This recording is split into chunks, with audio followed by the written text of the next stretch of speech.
This is not just my story, but I'll tell you a little bit of my story. I was at UnMosqued 4 or 5 days, 24-hour cycles away from this home, my home. I slept on a couch at UnMosqued for 2 years. You do it for Allah. But I slept on a couch, and when the couch got too soft, I slept on the floor.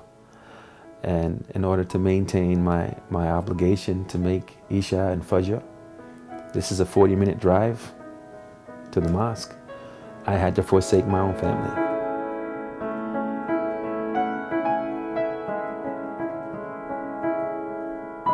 I was the imam at UnMosqued for 22 months, almost 2 years complete. And it is a predominantly Arab mosque community, myself being African American. It is an interesting dynamic. There was no contract tendered, and for 2 years I worked under what was basically a gentleman's agreement to sort of function as the imam.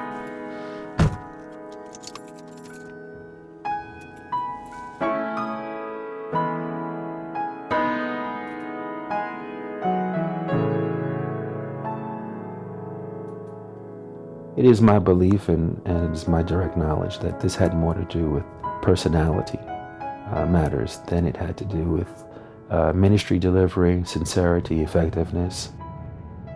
When the person felt as if though they were losing grip because of my effectiveness.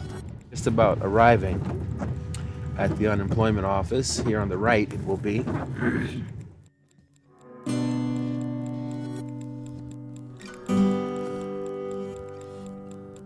How many people in America want to be an imam?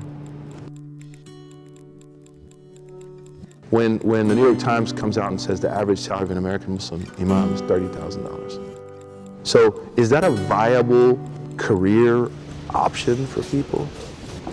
Is that something that people want to be? So this is still not quite unpacked from my mosque office where I slept 4 or 5 days a week. This is all of the clothing that accumulated. This is my laundry, one bag here. This is another bag of laundry. That's my bed. That's my comforter. That's what I used to sleep on.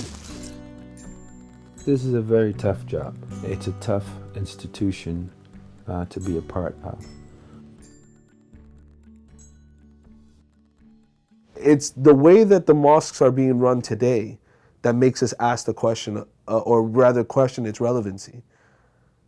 That's the problem. It's the way it's run. And this this culture of administration, I've seen it. Oh my God! I mean, from South Jersey to Massachusetts to, I mean, it seems like they're all run the same way. These few guys at the very top, many of them doctors and lawyers, you know, all of a sudden they pitched in their money and they feel like they have a say because of that fact. You have what's called the founders syndrome, which is basically a bunch of people coming together, driven by a desire to provide a service for themselves and the community, and they launch the organization. They forget that at some point they need to grow and they need to pass on the executive functions to a director. It's permitted in the initial stages of an organization until they get their act together, but if it's prolonged, that's usually one of the reasons why organizations don't grow. Myself, I'm in this community center for the past almost over 16 years now. And I believe it's almost over 12 years that I'm the board member of the center. The average age of the mosque board member is 52 years old. 87% of them are volunteers and only 6% are full-time employees. I don't like anything about how most masjids are run. I don't know. Governance-wise, I'm not really happy with anything. There needs to be transparency. Many mosques in America do not have a long-term sustainability plan. A small percentage are funded by overseas countries, like this beautiful mosque on 96th Street in New York City, which has been funded by Kuwait since it was built in the 1960s. The majority of mosques resort to constantly begging people for money just to stay afloat. Takbir is for free, by the way. Number 4. All right, inshallah, real quickly, we're going to bring it down to 500. I have only 1 minute, inshallah, so we can continue with the prayers. कमरे पाक का वो हिस्सा जो जसद रसूल के साथ लगा। Because of the hole we've put ourselves in, that's all we're asking people to do, right? Is to just let us build the next big hall that's going to stay empty most of the time. Let us build the Islamic school that 10% of our children are going to go to. The total balance we need to collect to end this project is $460,000. I want to start with requesting $5,000. That actually destroys futures of masajid. People don't want to go anymore because they're just constantly being dragged into yet another fundraiser. From the raised money, a certain portion will usually go to the fundraiser. Another will go to the mosque administration, and the rest will go to the cause. Maybe 70% of a donation will actually go to the cause. Meanwhile, the communities are often never told of this. Even on the festive celebration of Eid, this mosque couldn't resist the urge to ask people for money multiple times. And inshallah, we are starting the process. So please join us and contribute generously as we go forward. We need to expand and we need money. So please be generous.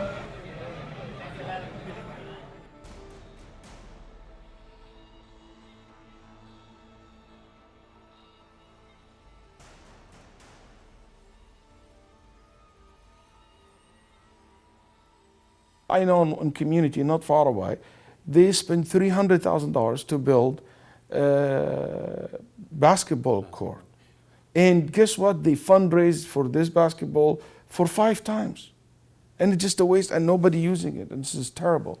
How I can trust that my money will go in the right direction. We were talking about, we have a piece of land, we should do more than a masjid. We collect $10–15 million a year.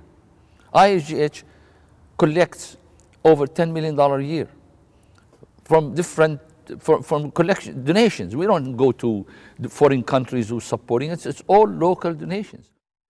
The reason we had to stop now at this point, this project is as a standstill. It's not enough to continue. This is a big project. We already spent about $1.5 million. What is your vision for this place?